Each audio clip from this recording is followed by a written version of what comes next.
How to use wireless phone charging in your Hyundai vehicle. With the addition of wireless Android Auto and Hyundai Digital Key in many Hyundai vehicles, this gives you ability to ditch the cables entirely. The location of the charging pad will vary between vehicles, but vehicles equipped with the wireless charging pad will always have a little Qi symbol on the rubber pad where the charger is located. They will also have a little Qi indicator light in front of the pad which will indicate whether the phone is charging or not.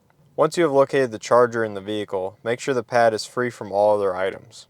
You can then place the phone directly onto the charging pad. For charging to take place, all doors need to be closed, the vehicle needs to be running, and the wireless charging pad enabled in the cluster menu. Once charging, the indicator light will turn orange, and when the phone is fully charged, it will turn green.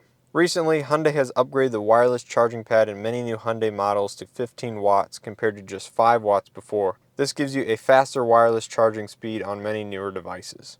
Many new Hyundai models even feature a cooling function for the phone. And if you turn off your vehicle and forget your device in the wireless charger, the car will even notify you that you have left your device in the charger. So hopefully you found this video helpful and it cleared up any problems you had with your Hyundai wireless charging system. If you did find this helpful, please hit that like button, and if you have any questions, comments, or suggestions on future video topics, please leave that all in the comment section below.